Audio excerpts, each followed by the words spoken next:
സ്വാഗതം എല്ലാവർക്കും. വളരെ പ്രധാനപ്പെട്ട ഒരു സൈക്കോളജി ക്വസ്റ്റ്യൻ ഡിസ്കഷൻ സെഷനിലേക്ക്.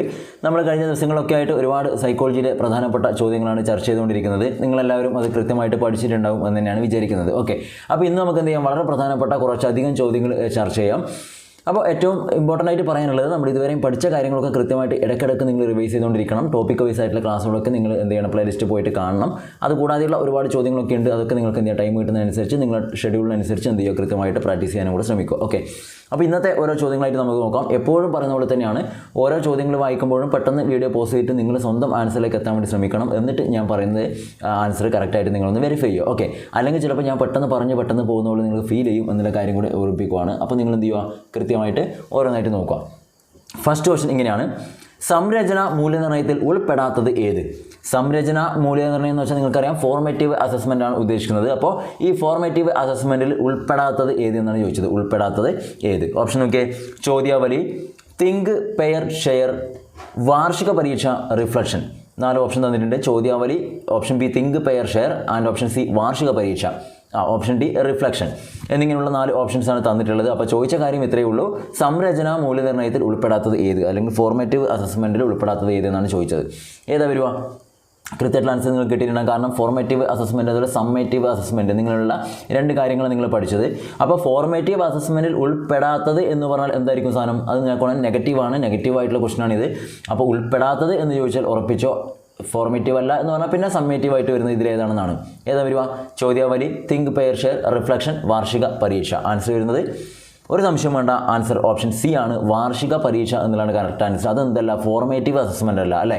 അത് സമ്മേറ്റീവാണ്. ഒരു ടേമിന് ശേഷം അവസാനമായിട്ട് നമ്മൾ ചെയ്യുന്ന ഒരു ആക്ടിവിറ്റിയാണ്, അല്ലെങ്കിൽ അസസ് ചെയ്യുന്നതാണ് വാർഷിക പരീക്ഷ. ഇതാണ് ആൻസർ. കിട്ടിയിട്ടുണ്ടാവുമെന്ന് വിചാരിക്കുന്നു. സെക്കൻഡ് ക്വസ്റ്റ്യൻ: പ്രതിഭാശാലികളായ കുട്ടികൾക്ക് കൂടുതൽ പഠനാവസരങ്ങൾ പ്രദാനം ചെയ്യുന്നതിന് താഴെ പറയുന്നതിൽ അപ്രധാനമായത് ഏത്? ശരിക്കും ക്വസ്റ്റ്യൻ നോക്കണം. ഇതൊക്കെ നമ്മളെ തെറ്റിക്കാനുള്ള ക്വസ്റ്റ്യനാണ്. 1-2 തവണ വായിച്ചു നോക്കണം. പ്രതിഭാശാലികളായ കുട്ടികൾക്ക് കൂടുതൽ പഠനാവസരങ്ങൾ പ്രദാനം ചെയ്യുന്നതിന് താഴെ പറയുന്നവയിൽ അപ്രധാനമായത് ഏത് എന്ന് പറഞ്ഞാൽ, പ്രതിഭാശാലികളായ കുട്ടികളായിട്ട് ബന്ധമില്ലാത്തത് ഏത് എന്നാണ് ഇവിടെ ഉദ്ദേശിക്കുന്നത്. നോക്കാം. സ്വതന്ത്രമായി ചെയ്യാൻ ഉന്നത നിലവാരമുള്ള പ്രൊജക്റ്റുകൾ നൽകുന്നു, അസൈൻമെൻറ്റുകൾ കൃത്യമായി നൽകുന്നു, പാഠ്യവസ്തു ലളിതവൽക്കരിക്കുന്നു, അതുപോലെ തന്നെ പഠന നിലവാര റെക്കോർഡ് കൃത്യമായി സൂക്ഷിക്കുന്നു എന്നിങ്ങനെ 4 ഓപ്ഷൻസാണ് ഉള്ളത്. സ്വതന്ത്രമായി ചെയ്യാൻ ഉന്നത നിലവാരമുള്ള പ്രൊജക്റ്റുകൾ നൽകുന്നു, അസൈൻമെൻറ്റുകൾ കൃത്യമായി നൽകുന്നു, പാഠ്യവസ്തു ലളിതവൽക്കരിക്കുന്നു, അതുപോലെ തന്നെ പഠന നിലവാര റെക്കോർഡ് കൃത്യമായി സൂക്ഷിക്കുന്നു. അപ്പോൾ ഇതിൽ പ്രതിഭാശാലികളായ കുട്ടികൾക്ക് കൂടുതൽ പഠനാവസരങ്ങൾ പ്രദാനം ചെയ്യുന്നതിന് സഹായകമായത് ഏത് എന്നല്ല, അങ്ങനെ ചെയ്യുന്നതിന് താഴെ പറഞ്ഞതിൽ അപ്രധാനമായത് എന്ന് വെച്ചാൽ അവരുമായിട്ട് ബന്ധമില്ലാത്തത് ഏതെന്നാണ് ചോദിക്കുന്നത്. വളരെ എളുപ്പത്തിൽ തന്നെ ആൻസർ കിട്ടിയിട്ടുണ്ടാവും. ഏതാണ് വരിക? ആൻസർ വരുന്നത് ഉറപ്പായിട്ടും ഒരു സംശയം വേണ്ട, ഓപ്ഷൻ സി തന്നെയാണ്, പാഠ്യവസ്തു ലളിതവൽക്കരിക്കുന്നു എന്നുള്ളതാണ്. പാഠ്യവസ്തു ഒരിക്കലും പ്രതിഭാശാലികളായ കുട്ടികൾക്ക് വേണ്ടി ലളിതവൽക്കരിക്കേണ്ട കാര്യമില്ല. അവർക്ക് എപ്പോഴും ചലഞ്ചിങ് ആയിട്ടുള്ള കാര്യങ്ങളാണ് ഇഷ്ടം. ഓക്കെ, അത് കൃത്യമായിട്ടൊന്ന് മനസ്സിലാക്കുക. Okay, ready? അടുത്ത question: frames of mind, the theory of multiple intelligence എന്ന പ്രസിദ്ധമായ പുസ്തകത്തിൻ്റെ രചയിതാവ് ആര്? ഫ്രെയിംസ് ഓഫ് മൈൻഡ് എന്ന് കാണുമ്പോൾ തന്നെ നിങ്ങൾക്ക് കൃത്യമായിട്ടുള്ള ആൻസറിലേക്ക് എത്താൻ പറ്റിയിട്ടുണ്ടാകും. എന്നിരുന്നാലും ഓപ്ഷൻ നോക്കാം. Goleman, Gagne, Gardner, Guilford. Goleman, Gagne, Gardner, Guilford. അപ്പോൾ ഇവരിൽ ആരാണ് ഫ്രെയിംസ് ഓഫ് മൈൻഡ് എന്ന് പറയുന്ന പുസ്തകം? അതിൻ്റെ complete name frames of mind, the theory of multiple intelligence. Okay, publish ചെയ്തത് 1983 എന്നുള്ള കാര്യം കൂടെ ഓർത്തിരിക്കുക. 1983 ആണ്. അപ്പോൾ ആരുടെ പുസ്തകമാണെന്നാണ് യാതൊരു സംശയവും വേണ്ട, നിങ്ങൾക്ക് തന്നെ കാണും. കാരണം തിയറി ഓഫ് മൾട്ടിപ്പിൾ ഇൻ്റലിജൻസ് എന്ന് കാണുമ്പോൾ തന്നെ ഒരു സംശയമില്ലാതെ വരും. ആരാണ്? ഹവാർഡ് ഗാർഡനർ അഥവാ ഓപ്ഷൻ സി ഗാർഡനർ എന്നുള്ളതാണ് കറക്റ്റായിട്ടുള്ള ആൻസർ. കിട്ടിയെന്ന് വിചാരിക്കുന്നു. 3 ക്വസ്റ്റ്യൻ കഴിഞ്ഞു. 3ൻ്റെയും ആൻസർ കിട്ടിയവർ എല്ലാവരും ഉണ്ടാവും. 1-2 ആൻസർ ചിലപ്പോൾ മിസ്റ്റേക്ക് ഒറ്റവരുണ്ടാവും. അത് കൃത്യമായിട്ടൊന്ന് മാർക്ക് ചെയ്ത് നോക്കുക. ഓക്കെ, അടുത്ത ക്വസ്റ്റ്യൻ: താഴെ തന്നിരിക്കുന്നവയിൽ തെറ്റായ പ്രസ്താവന ഏത്? തെറ്റായത് ഏത് എന്നാണ് ചോദിക്കുന്നത്. കൃത്യമായിട്ട് മനസ്സിലാക്കണം. വികാസം സൂക്ഷ്മതയിൽ നിന്നും പൊതുവായതിലേക്ക് ക്രമത്തിലാണ്. ചെറിയൊരു ടൈപ്പിംഗ് എറർ വന്നിട്ടുണ്ട്. വികാസം സൂക്ഷ്മതയിൽ നിന്നും പൊതുവായതിലേക്ക് എന്ന ക്രമത്തിലാണ് എന്ന് വേണം വായിക്കാനായി. കൃത്യമായിട്ടൊന്ന് മനസ്സിലാക്കി നോക്കണം. വികാസം സൂക്ഷ്മതയിൽ നിന്നും പൊതുവായതിലേക്ക് എന്ന ക്രമത്തിലാണ്, നേരെ തിരിച്ചിട്ടാണ്, എന്ന ക്രമത്തിലാണ് എന്നാണ് വായിക്കേണ്ടത്. എന്ന ക്രമത്തിലാണ്. ഓക്കെ, പിന്നെ വികാസം പ്രവചനീയമാണ്, വികാസം സഞ്ചിത സ്വഭാവത്തോടു കൂടിയതാണ്, അതുപോലെ വികാസം അനിസ്യൂതമാണ് എന്നിങ്ങനെ 4 ഓപ്ഷൻസ് തന്നിട്ടുണ്ട്. പറഞ്ഞ കാര്യം, ഈ പറയുന്നതിൽ തെറ്റായ പ്രസ്താവന ഏതെന്നാണ് ചോദിച്ചത്. തെറ്റായിട്ടുള്ള പ്രസ്താവന ഏത്? വികാസം സൂക്ഷ്മതയിൽ നിന്നും പൊതുവായതിലേക്ക് എന്ന ക്രമത്തിലാണ്, വികാസം പ്രവചനീയമാണ്, വികാസം സഞ്ചിത സ്വഭാവത്തോടു കൂടിയതാണ്, വികാസം അനിസ്യൂതമാണ്. കൃത്യമായിട്ട് മനസ്സിലാക്കണം. വികാസം അല്ലേ, നിങ്ങൾ ഗ്രോത്ത് ആൻഡ് ഡെവലപ്മെൻറ്റ് അല്ലേ, വളർച്ചയും വികാസമൊക്കെ നിങ്ങൾ പഠിച്ചവരാണ്. അതുകൊണ്ട് കൃത്യമായിട്ടുള്ള ആൻസറൊക്കെ പെട്ടെന്ന് എത്താൻ പറ്റിയിട്ടുണ്ടാകും, ഒരു സംശയം വേണ്ട. എപ്പോഴും മനസ്സിലാക്കുക, ഈ വികാസം എന്ന് കേൾക്കുമ്പോൾ തന്നെ നിങ്ങൾ ഷോർട്ട് കട്ട് ഓർമ്മിക്കണം. എന്നാണ് DGP എന്ന് പറയുന്ന ഒരു ഷോർട്ട് കട്ട് നിങ്ങൾ മനസ്സിലുണ്ടാവും. DGP എന്ന് പറഞ്ഞാൽ ഡെവലപ്മെൻ്റ് ആണ് ഉദ്ദേശിക്കുന്നത്, വികാസം. ജനറൽ ടു പെർട്ടിക്കുലർ എന്ന് വെച്ചാൽ പൊതുവായതിൽ നിന്നും സൂക്ഷ്മതയിലേക്ക് എന്നുള്ള ക്രമത്തിലാണ് കേട്ടോ. പൊതുവായതിൽ നിന്നും സൂക്ഷ്മതയിലേക്ക്. അപ്പോൾ ഇവിടെ തന്നു നോക്കിയേ, സൂക്ഷ്മതയിൽ നിന്നും പൊതുവായതിലേക്ക് എന്ന ക്രമത്തിലാണെന്നാണ് പറഞ്ഞത്. അപ്പോൾ ഇതെന്തല്ല, ശരിയല്ലല്ലോ, ഒരിക്കലും അല്ല. കാരണം DGP എന്നുള്ള ഷോർട്ട് കട്ട് മാത്രം കൊടുത്താൽ മതി. Development general takes place from general to specific, okay, ഒരു പെർട്ടിക്കുലർ എന്നാണ്. അപ്പോൾ ആൻസർ വരുന്നത് ഓപ്ഷൻ A ആണ്. ഇവിടെ തെറ്റായിട്ട് വരുന്നത് എന്നുള്ള കാര്യം മനസ്സിലായിട്ടുണ്ടാവും. ആൻസർ ഓപ്ഷൻ A ആണ്. ഓക്കെ, ഓപ്ഷൻ A ആണ് വികാസവുമായി ബന്ധപ്പെട്ട് തെറ്റായത്. അടുത്തത്, വൈഗോസ്കിയുടെ അഭിപ്രായത്തിൽ പഠിതാവിൽ ജ്ഞാനനിർമ്മിതി നടക്കണമെങ്കിൽ എന്തു തരം പഠന രീതികളാണ് കൊടുക്കേണ്ടത്? വൈഗോസ്കിയുടെ അഭിപ്രായത്തിൽ പഠിതാവിൽ ജ്ഞാനനിർമ്മിതി നടക്കണമെങ്കിൽ എന്തു തരം പഠന രീതികളാണ് കൊടുക്കേണ്ടത്? ഓപ്ഷൻ നോക്കിയേ, സഹവർത്തിത പഠനം, നേരിട്ടുള്ള അധ്യാപനം, വ്യക്തിയധിഷ്ഠിത പ്രൊജക്റ്റുകൾ, സിമുലേഷൻ. സഹവർത്തിത പഠനം, നേരിട്ടുള്ള അധ്യാപനം, വ്യക്തിയധിഷ്ഠിത പ്രൊജക്റ്റുകൾ, സിമുലേഷൻ. അപ്പോൾ ഇത് ശരിക്കും മനസ്സിലാക്കണം. കാരണം വൈഗോസ്കിയുടെ അഭിപ്രായത്തിൽ ഒന്ന് പ്രത്യേകം പറഞ്ഞിട്ടുണ്ട്. അപ്പോൾ വൈഗോസ്കിയുടെ അഭിപ്രായത്തിൽ പഠിതാവിൽ ജ്ഞാനനിർമ്മിതി നടക്കണമെങ്കിൽ എന്ത് തരം പഠന രീതികളാണ് കൊടുക്കേണ്ടതാണ് അല്ലേ. അപ്പോൾ വൈഗോസ്കി എന്ന് കേട്ടാൽ തന്നെ നമുക്കറിയാം സോഷ്യൽ കൺസ്ട്രക്റ്റിവിസ്റ്റ് ആണെന്നൊക്കെ നമ്മൾ കഴിഞ്ഞ ദിവസങ്ങളൊക്കെ പഠിച്ചതാണ്, നിങ്ങളതിന് മുന്നേ പഠിച്ചവരാണ് അല്ലേ. സാമൂഹ്യ ജ്ഞാന നിർമ്മിതിവാദിയാണ്. അപ്പോൾ അദ്ദേഹം കൊണ്ടുവന്ന രണ്ട് കാര്യങ്ങളാണ്, ഒന്ന് cooperative learning and collaborative learning, അതായത് സഹകരണ പഠനവും സഹവർത്തിത പഠനവും. അപ്പോൾ ഇവിടെ നമുക്ക് ഏതാണ്ട് പറയാൻ പറ്റുമോ, അദ്ദേഹത്തിൻ്റെ അഭിപ്രായത്തിൽ പഠനം നടക്കണമെങ്കിൽ അല്ലെ ജ്ഞാനനിർമ്മിതി നടക്കണമെങ്കിൽ ഏത് തരത്തിലുള്ള പഠനമായിരിക്കണം? ഒരു സംശയം വേണ്ട, ഓപ്ഷൻ ബി നേരിട്ടുള്ള അധ്യാപനം. തെറ്റാണ്. ഓപ്ഷൻ A ആണ് കറക്റ്റായിട്ടുള്ള ആൻസർ. എന്നാണ് വരിക? ഓപ്ഷൻ A എന്ന് പറഞ്ഞാൽ സഹവർത്തിത പഠനം എന്നുള്ളതാണ് കറക്റ്റായിട്ടുള്ള ആൻസർ. കിട്ടുമെന്ന് വിചാരിക്കുന്നു. നെക്സ്റ്റ് അടുത്ത ക്വസ്റ്റിലേക്ക് പോകാം. സ്വന്തം കഴിവുകളും പോരായ്മകളും മനസ്സിലാക്കാൻ കഴിവുള്ളതും തന്നോടും മറ്റുള്ളവരോടും ആരോഗ്യപരമായ മനോഭാവം നിലനിർത്താൻ കഴിവുള്ള കുട്ടിയിൽ പ്രമുഖമായി കാണപ്പെടുന്നത് എന്താണ്? ശരിക്കും മനസ്സിലാക്കണം. സ്വന്തം കഴിവുകളും പോരായ്മകളും മനസ്സിലാക്കാൻ കഴിവുള്ളതും തന്നോടും മറ്റുള്ളവരോടും ആരോഗ്യപരമായ മനോഭാവം നിലനിർത്താൻ കഴിവുള്ളതുമായ കുട്ടിയിൽ പ്രമുഖമായി കാണപ്പെടുന്നത് എന്താണ്? എന്തൊരു ഇൻ്റലിജൻസ് കണക്ട് ചെയ്ത ക്വസ്റ്റ്യനാണെന്ന് ഇവിടുന്ന് മനസ്സിലായിട്ടുണ്ടാവും. നോക്കാം. യുക്തിഗണിത ബുദ്ധി, പാരിസ്ഥിതിക ബുദ്ധി, വ്യക്തിയാന്തര ബുദ്ധി, ആന്തരിക വൈയക്തിക ബുദ്ധി എന്നിങ്ങനെ 4 ഓപ്ഷൻസാണ് തന്നിട്ടുള്ളത്. യുക്തിഗണിത ബുദ്ധി, പാരിസ്ഥിതിക ബുദ്ധി, വ്യക്തിയാന്തര ബുദ്ധി, ആന്തരിക വൈയക്തിക ബുദ്ധി. അപ്പോൾ ഇതാണ് വരിക.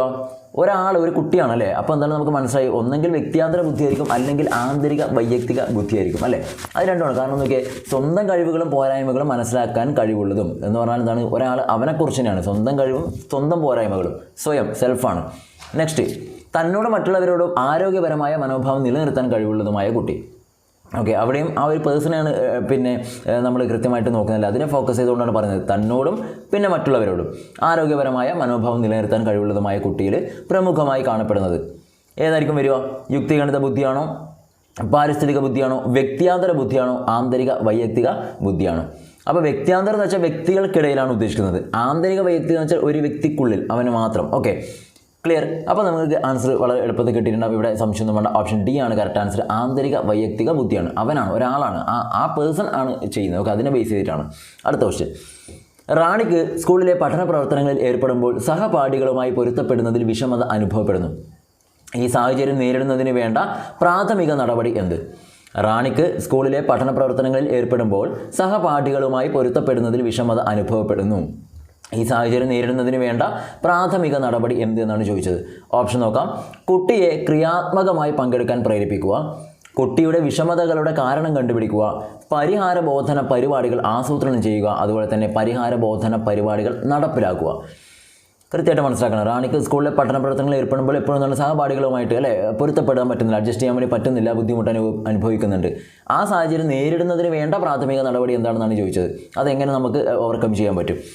കുട്ടിയെ ക്രിയാത്മകമായി പങ്കെടുക്കാൻ പ്രേരിപ്പിക്കുക, കുട്ടിയുടെ വിഷമതകളുടെ കാരണം കണ്ടുപിടിക്കുക, പരിഹാര ബോധന പരിപാടികൾ ആസൂത്രണം ചെയ്യുക, അതുപോലെ തന്നെ പരിഹാര ബോധന പരിപാടികൾ നടപ്പിലാക്കുക എന്നിങ്ങനെയൊക്കെയാണ് പറഞ്ഞത്. ആൻസർ എന്താ വരിക? ആദ്യം നമുക്ക് എന്ത് ചെയ്യണമെങ്കിൽ എന്ത് മനസ്സിലാക്കണം, എന്താണ് കുട്ടിയുടെ പ്രശ്നം എന്നുള്ളത് നമുക്ക് മനസ്സിലാക്കണമല്ലോ അല്ലേ. അതിനുശേഷമേ നമുക്കതിന് വേണ്ട സൊല്യൂഷൻ ചെയ്യാൻ പറ്റൂ. അപ്പോൾ നമുക്ക് ആൻസർ ഇവിടെ വരുന്നത് എന്താണ്? ഓപ്ഷൻ. അങ്ങനെ കൃത്യമായിട്ട് മനസ്സിലാക്കണം. ഓരോ ക്വസ്റ്റ്യൻ കാണുമ്പോഴും ആൻസർ വരുന്നത് ഓപ്ഷൻ ബി ആണ്. കുട്ടിയുടെ വിഷമതകളുടെ കാരണം കണ്ടുപിടിക്കുക. അതാണ് നമുക്ക് ആദ്യം ചെയ്യേണ്ടത്. ആ സാഹചര്യത്തിൽ നേരിടുന്നതിന് വേണ്ടിയിട്ടുള്ള പ്രാഥമിക നടപടിയാണ് ചോദിച്ചത്. ആദ്യം ഫസ്റ്റ് അതെന്താണ് നമ്മൾ ചെയ്യേണ്ടത്? കുട്ടിയുടെ വിഷമതകളുടെ കാരണം കണ്ടുപിടിക്കണം. അത് മനസ്സിലാക്കിയിട്ട് വേണം അതിനനുസരിച്ചുള്ള കാര്യം നമുക്ക് ചെയ്യാൻ വേണ്ടിയിട്ട്. ഓക്കെ, എളുപ്പമുള്ള ചോദ്യമാണ്. 1-2 തവണ വായിച്ച് മനസ്സിലാക്കണം. കാരണം ഓരോരുത്തർക്കും പലതരത്തിലുള്ള ആൻസർ ആയിരിക്കും കിട്ടിയിട്ടുണ്ടാവുക. ഞാൻ സ്പീഡായിട്ട് പറഞ്ഞിട്ട് തോന്നരുത്. ഞാൻ പറഞ്ഞിട്ടുണ്ട് ഓരോ ക്വസ്റ്റ്യൻ ഞാൻ വായിച്ചു കഴിഞ്ഞാൽ നിങ്ങൾ വീഡിയോ പോസ് ചെയ്യണം. എന്നിട്ട് നിങ്ങൾ എന്ത് ചെയ്യണം, കൃത്യമായിട്ടുള്ള ആൻസറിലേക്ക് എത്താൻ നോക്കണം. ഞാൻ സ്ലോ ആയി കഴിഞ്ഞാൽ മൊത്തത്തിൽ ഒരുപാട് സമയം നിങ്ങൾക്ക് നഷ്ടപ്പെടും ബാക്കിയുള്ളവർക്ക്. അതുകൊണ്ടാണ്. 8ാമത് ചോദ്യം. യഥാർത്ഥ പഠന നിലയും സാധ്യതാ പഠന നിലയും തമ്മിലുള്ള അന്തരം അറിയപ്പെടുന്നത് എന്താണ്? Actual learning and potential level of learning. Okay, the difference between actual learning and potential level of learning. യഥാർത്ഥ പഠന നിലയും സാധ്യതാ പഠന നിലയും തമ്മിലുള്ള അന്തരം അറിയപ്പെടുന്ന പേരാണ് ചോദിച്ചത്. നോക്കാം. വ്യക്തി വികാസ മേഖല, പ്രാഥമിക വികാസ മേഖല, സാധ്യതാ വികാസ മേഖല, സമീപ വികാസ മേഖല. ഏതാണ് വരിക? യഥാർത്ഥ പഠന നിലയും സാധ്യതാ പഠന നിലയും തമ്മിലുള്ള അന്തരം, ആ ഒരു വ്യത്യാസമാണ് നിങ്ങളോട് ചോദിച്ചത്. പഠിച്ചതാണ്, എല്ലാവരും പഠിച്ചതിനാണ്. നമ്മുടെ ഡയറക്റ്റ് ക്വസ്റ്റ്യൻ തന്നെയാണ്. നിങ്ങൾ കേട്ടിട്ടുണ്ടാവും. എന്താണ് ഈ ഒരു വേർഡ് എല്ലാവരും കേട്ടതാണ്, ZPD എന്ന് പറയുന്ന സാധനം അല്ലേ? അതാണ് ഉദ്ദേശിക്കുന്നത്. ഓക്കെ, അതാണ് സംഭവം. ഇതൊരു തവണ ഇങ്ങനെ തന്നെ ചോദിച്ചിട്ടുണ്ട്. ഈ ZPD എന്നാണ് പിന്നെ സ്റ്റാൻഡ്സ് ഫോർ, അല്ലെങ്കിൽ ഇതിൻ്റെ ഫുൾ ഫോം എന്താണെന്ന് ചോദിച്ചിട്ടുണ്ട്. ZPD എന്ന് വെച്ചാൽ സോൺ ഓഫ് പ്രോക്സിമൽ ഡെവലപ്മെൻറ്റ് എന്നാണ് പറയുന്നത് കേട്ടോ. Zone of proximal development. അതൊരു ക്വസ്റ്റ്യൻ അങ്ങനെ തന്നെ വന്നിട്ടുണ്ട്. പക്ഷേ ഇവിടെ എന്തായിരിക്കും വരിക? യഥാർത്ഥ പഠന നിലയും സാധ്യതാ പഠന നിലയും തമ്മിലുള്ള അന്തരം എന്ന് വെച്ചാൽ ഒരു സംശയം വേണ്ട, ഓപ്ഷൻ D ആണ്. ഏതാണ് വരിക? ഓപ്ഷൻ D ആണ്. ഏത്? പിന്നെ സമീപ വികാസ മേഖല. സമീപ വികാസ മേഖലയാണ് ആൻസർ. അടുത്തത്. ഒരു പാഠഭാഗം പരിചയപ്പെടുത്തുമ്പോൾ ഒരു അധ്യാപിക പ്രധാനമായും ശ്രദ്ധിക്കേണ്ട വസ്തുത എന്താണ്? ഒരു പാഠഭാഗം പരിചയപ്പെടുത്തുമ്പോൾ ഒരു അധ്യാപിക പ്രധാനമായും ശ്രദ്ധിക്കേണ്ട വസ്തുത. ഓപ്ഷൻ നോക്കിയേ. പാഠഭാഗത്തിൻ്റെ ആസൂത്രണം, പഠനനില ബോധ്യപ്പെടുത്തൽ, കുട്ടികളിൽ അഭിപ്രേരണ ഉണ്ടാക്കൽ, അതുപോലെ തന്നെ പഠനോപകരണങ്ങൾ തിരഞ്ഞെടുക്കൽ. ഏതാണ് വരിക? പാഠഭാഗത്തിൻ്റെ ആസൂത്രണം, പഠനനില ബോധ്യപ്പെടുത്തൽ, കുട്ടികളിൽ അഭിപ്രേരണ ഉണ്ടാക്കൽ, അതുപോലെ തന്നെ പഠനോപകരണങ്ങൾ തിരഞ്ഞെടുക്കൽ. ഒരു പാഠഭാഗം പരിചയപ്പെടുത്തുമ്പോൾ ഒരു അധ്യാപിക പ്രധാനമായും ശ്രദ്ധിക്കേണ്ടതാണ് ചോദിക്കുന്നത്. അപ്പോൾ ഇവിടെ ആൻസർ വളരെ എളുപ്പത്തിൽ കിട്ടും. കാരണം ഒരു ടീച്ചർ ക്ലാസ് പോയപാടും എന്ത് ചെയ്യാൻ പാടില്ല, ഡയറക്റ്റ് അങ്ങ് തുടങ്ങാമെന്ന് പറഞ്ഞെങ്കിൽ പോയിട്ട് ഒരു കാര്യമില്ല. അല്ലെങ്കിൽ ചില ടീച്ചേഴ്സൊക്കെ ഇല്ലേ ക്ലാസ് കയറി അവിടെ എല്ലാ കുട്ടികളും ദേഷ്യത്തോട് കൂടിയിട്ട് എന്തിക്കടാ മിണ്ടല്ല ഇരിക്കടാ എന്നൊക്കെ പറഞ്ഞാൽ വിറപ്പിക്കുന്ന ടൈപ്പ് ഉണ്ട്. ഒരു കാര്യമില്ല, വെറുതെ ഇങ്ങനെ നമ്മൾ ഒരു ദേഷ്യം ഉണ്ടാവും. കുട്ടികൾ ചിലപ്പോൾ അനങ്ങാതിരിക്കും, പക്ഷേ ഒന്നും പഠനം നടക്കുന്നില്ല, ലേണിംഗ് അവിടെ എഫക്റ്റീവായിട്ട് നടക്കില്ല. നമ്മളോട് കുട്ടികൾക്ക് ഒരു ദേഷ്യം വരും. അപ്പോൾ എപ്പോഴും ചെയ്യേണ്ടത് വെച്ചാൽ അവരെ നമ്മൾ എന്ത് ചെയ്യണം, കൃത്യമായിട്ട് ഓരോ ആൾക്കാരും കൃത്യമായി മനസ്സിലാക്കിക്കൊണ്ട് അവിടെ ഒരു ഹാപ്പിനെസ് ആ ഒരു ക്ലാസ്സിൽ നിങ്ങൾ കൃത്യമായിട്ട് ഉണ്ടാക്കിയെടുക്കാൻ ശ്രദ്ധിക്കണം. ഓക്കെ, കുട്ടികളിൽ എന്തെങ്കിലും ഒരു താല്പര്യം ആദ്യം ഉണ്ടാക്കിയെടുക്കണം. എന്തെങ്കിലും തമാശയൊക്കെ പറഞ്ഞുകൊണ്ട് അവർ താല്പര്യം ഉണ്ടാക്കിയെടുക്കണം. അതിനവർ നമ്മളെ സ്നേഹിക്കണം. നമ്മൾ ഇഷ്ടപ്പെട്ടാൽ അവർക്ക് ഓട്ടോമാറ്റിക് താല്പര്യം വരും. അപ്പോൾ ഒരു പാഠം പരിചയപ്പെടുത്തുമ്പോൾ നിങ്ങൾ ക്ലാസ് ചെയ്യേണ്ടത് എന്താണ്? കുട്ടികളിൽ അഭിപ്രേരണ ഉണ്ടാക്കിയെടുക്കണം, മോട്ടിവേറ്റഡ് ആക്കണം കുട്ടികളെ. അതിന് നമുക്ക് പല വഴികളും സ്വീകരിക്കാൻ പറ്റും. എന്നിട്ടേ കാര്യമുള്ളൂ. അല്ലാതെ ഒരുപാട് ആളുകൾ ഇങ്ങനെ പേടിപ്പിച്ചും വറപ്പിച്ചൊക്കെ നിൽക്കും. ഒരു കാര്യമില്ല, എഫക്റ്റീവായിട്ടുള്ള ലേണിംഗ് നടക്കില്ല. ഓക്കെ, അടുത്ത ക്വസ്റ്റ്യൻ. ഗണിത വിഷയത്തിലുള്ള രാജൻ്റെ കഴിവുകൾ കൊണ്ട് അവൻ ഭൗതിക ശാസ്ത്രം പഠിക്കുന്നതിന് അതീവ താല്പര്യം കാണിക്കുന്നു. ഇത് ഏത് തരം പഠനം മൂലമാണ്? ശരിക്കും മനസ്സിലാക്കണം. ഗണിത വിഷയത്തിലുള്ള രാജൻ്റെ കഴിവുകൾ കൊണ്ട് അവൻ ഭൗതിക ശാസ്ത്രം പഠിക്കുന്നതിന് അതീവ താല്പര്യം കാണിക്കുന്നു. ഇത് ഏത് തരം പഠനം മൂലമാണ് എന്നാണ് ചോദിച്ചത്. ഓപ്ഷൻ നോക്കാം. Positive transfer of learning, negative transfer of learning, ശൂന്യ ട്രാൻസ്ഫർ ഓഫ് ലേണിംഗ്, അതുപോലെ തന്നെ option D bilateral transfer of learning. ഏതാണ് ഒരു കൃത്യമായിട്ടൊന്ന് മനസ്സിലാക്കണം. ക്വസ്റ്റ്യൻ പറഞ്ഞു നോക്കിയേ. ഗണിത വിഷയത്തിലുള്ള രാജൻ്റെ കഴിവുകൾ കൊണ്ട് അവൻ ഭൗതിക ശാസ്ത്രം പഠിക്കുന്നതിന് അതീവ താല്പര്യം കാണിക്കുന്നു. അല്ലേ, മാത്സ് സിമ്പിൾ ആയതുകൊണ്ട് അല്ലെങ്കിൽ അവന് ഇൻട്രസ്റ്റ് ആയതുകൊണ്ട് എന്താണ് ഫിസിക്സ് പഠിക്കാനും വളരെ എളുപ്പത്തിൽ അവന് പറ്റുന്നു എന്നാണ് അതിൻ്റെ ഉദ്ദേശം. ഓക്കെ, അപ്പോൾ എന്താണ് ഒരു സ്ഥലത്ത് പഠിച്ച സാധനം മറ്റൊന്ന് പഠിക്കാൻ അവനെ ഹെൽപ്പ് ചെയ്യുന്നു എന്ന് പറഞ്ഞാൽ എന്തായിരിക്കും? ഏത് തരത്തിലുള്ള ലേണിംഗ് ആണ്? ട്രാൻസ്ഫർ ഓഫ് ലേണിംഗ് തന്നെയാണ്. നിങ്ങൾക്കറിയാം, ഒരു ഭാഗത്തെ ഒരു കാര്യം മറ്റൊന്ന് ചെയ്യാൻ നമ്മളെ സഹായിക്കുന്നുണ്ടെങ്കിൽ അതാണ് പോസിറ്റീവ് ട്രാൻസ്ഫർ ആണല്ലേ. അപ്പോൾ ഓപ്ഷൻ A ആണ്. ഓക്കെ, ഇവിടെ വരുന്നതിൽ ഓപ്ഷൻ A ആണ്. പോസിറ്റീവ് ട്രാൻസ്ഫർ ഓഫ് ലേണിംഗ് എന്നതാണ് കറക്റ്റായിട്ടുള്ള ആൻസർ. 11ാമത്തെ ക്വസ്റ്റിലേക്ക് പോകുന്നു. 11ാമത്തെ ചോദ്യം ഇങ്ങനെയാണ്.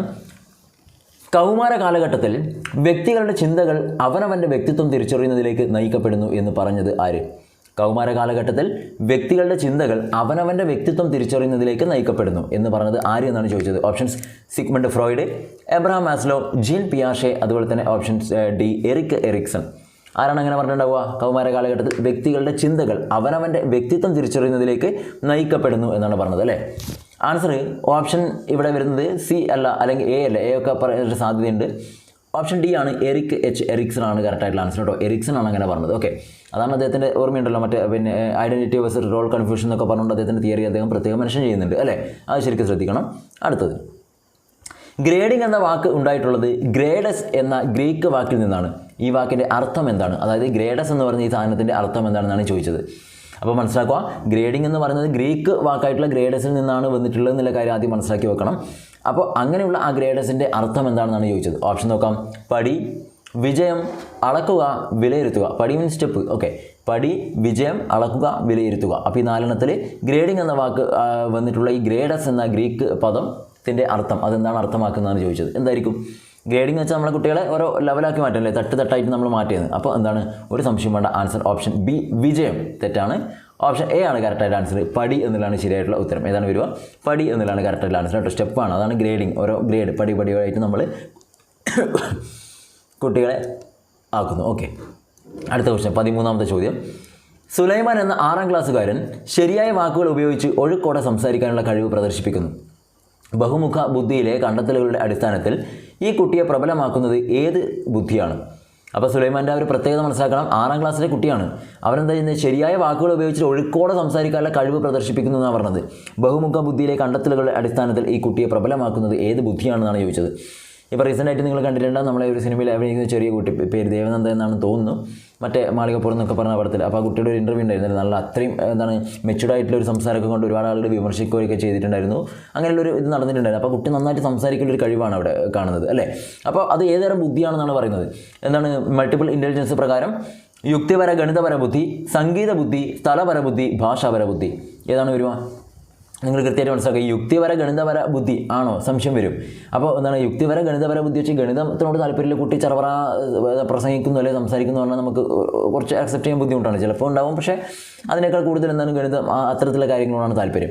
സംഗീത ബുദ്ധി, നന്നായിട്ട് പാട്ട് പാടാനും കേൾക്കാനും അല്ലെങ്കിൽ സംഗീതം ആസ്വദിക്കാനുള്ള കഴിവുള്ള കുട്ടി. നന്നായിട്ട് പ്രസംഗിക്കുന്നു എന്ന് പറയുന്നതിനേക്കാൾ കൂടുതൽ നന്നായി പാടുന്നു അല്ലെങ്കിൽ നന്നായിട്ട് ആ രീതിയിലല്ലേ നമുക്ക് പറയാൻ പറ്റുമോ? അതുപോലെ തന്നെയാണ് സ്ഥലപര ബുദ്ധി. സ്ഥലത്തെക്കുറിച്ചൊക്കെ അല്ലെങ്കിൽ മാപ്പ് റീഡിങ് കാര്യങ്ങളൊക്കെ ഇൻട്രസ്റ്റുള്ള കുട്ടി നന്നായിട്ട് സംസാരിക്കുന്നു അല്ലെങ്കിൽ പ്രസംഗിക്കുന്നു എന്ന് പറഞ്ഞാൽ നമുക്ക് അങ്ങനെ പറയാൻ പറ്റില്ല. പക്ഷേ ഭാഷാപര ബുദ്ധി, ഇതാണ് ഇവിടുത്തെ ആൻസർ ആയിട്ട് വരിക, ഭാഷാപര ബുദ്ധി. ഓക്കെ, അപ്പോൾ ഇത്തരത്തിലുള്ള ഒരു കാര്യം മുന്നിട്ട് നിൽക്കുന്ന ഒരു കുട്ടിയാണ്. നന്നായിട്ട് സംസാരിക്കുന്നു, വാക്കുകളും പദങ്ങളൊക്കെ കൂട്ടിച്ചേർത്ത് നല്ല മെച്യൂർഡായിട്ട് സംസാരിക്കുന്ന ഒരു കഴിവ്. അപ്പോൾ അത്തരത്തിലുള്ള കുട്ടികൾ കൂടുതലായിട്ട് കാണപ്പെടുന്ന ഏത് തരത്തിലുള്ള ബുദ്ധിയാണ് വരിക? മൾട്ടിപ്പിൾ ഇൻ്റലിജൻസ് പ്രകാരം ഭാഷാപര ബുദ്ധി ആണ് വരിക. ഓക്കെ, 14ാമത്തെ ചോദ്യം. നിരീക്ഷിക്കാവുന്ന പെരുമാറ്റങ്ങൾ അഥവാ വ്യവഹാരങ്ങളായിരിക്കണം മനഃശാസ്ത്രത്തിൻ്റെ പഠന വിഷയം എന്നത് ആരുടെ സങ്കല്പമാണ്? ഒബ്സർവേഷനാണ്. നിരീക്ഷിക്കാവുന്ന പെരുമാറ്റങ്ങൾ അല്ലെങ്കിൽ വ്യവഹാരങ്ങൾ ആയിരിക്കണം മനഃശാസ്ത്രത്തിൻ്റെ പഠന വിഷയം എന്നത് ആരുടെ സങ്കല്പമാണ്? നോക്കാം. വ്യവഹാരവാദത്തിൻ്റെ, മാനവികതാവാദത്തിൻ്റെ, മനോവിശ്ലേഷണവാദത്തിൻ്റെ, ജ്ഞാനോത്തരവാദത്തിൻ്റെ. 4 ഓപ്ഷൻ തന്നിട്ടുണ്ട്. അത് ക്വസ്റ്റ്യൻ തന്നെ കണ്ടെത്തൽ നിങ്ങൾക്ക് ആൻസറിലേക്ക് വളരെ എളുപ്പത്തിൽ എത്താൻ പറ്റും. കാരണം കൺഫ്യൂഷൻ ഒന്നും ആവശ്യം അവിടെ ഇല്ല, അല്ലേ? കാരണം പെരുമാറ്റങ്ങളിൽ വ്യവഹാരങ്ങൾ എന്ന് പറഞ്ഞാൽ തന്നെ അതിലൊക്കെയാണ്, അതിൽ തന്നെ ഉണ്ട്. അപ്പോൾ ആൻസർ വരുന്നത് ഇതാണ്. സമയം കളയേണ്ട. ഏതാണ് വരിക? ഓപ്ഷൻ ഡി മനോവിശ്ലേഷണവാദത്തിൻ്റെ. തെറ്റാണ്. ഓപ്ഷൻ എ ആണ് വ്യവഹാരവാദത്തിൻ്റെ എന്നുള്ളതാണ് കറക്റ്റ് ആൻസർ. അതിൽ തന്നെ വന്നിട്ടുണ്ടല്ലോ, അല്ലേ? വളരെ എളുപ്പമുള്ള ക്വസ്റ്റ്യനാണ്. അങ്ങനെ 15ാമത്തെ ചോദ്യത്തിലേക്ക് പോകുന്നു.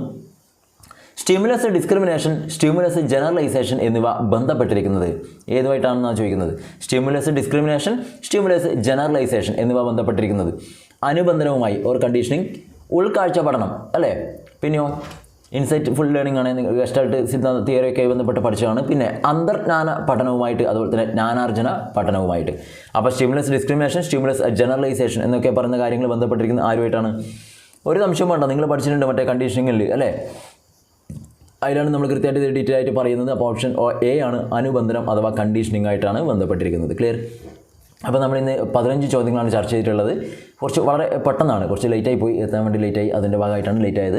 അപ്പോൾ അത്രയും സമയം നമ്മൾ കുറച്ച് ലേറ്റ് ആയതുകൊണ്ട് തന്നെ നമ്മൾ ഇന്ന് കുറച്ച് ചോദ്യത്തിൻ്റെ എണ്ണം കുറച്ച് സ്പീഡിൽ പറയേണ്ടി വന്നിട്ടുണ്ട്. അപ്പോൾ ഇത്രയും കാര്യങ്ങൾ നിങ്ങൾ കൃത്യമായിട്ടൊന്ന് പഠിക്കുക. 15 ചോദ്യങ്ങളാണ്. ഈ 15 നിങ്ങൾക്ക് എത്ര സ്കോർ ചെയ്യാൻ പറ്റി എന്നുള്ള കാര്യം ഒന്ന് അറിയിക്കണം. കുറേ ആളുകൾ കമൻറ്റൊന്നും ചെയ്യുന്നില്ല, അങ്ങനെ ചെയ്യില്ല.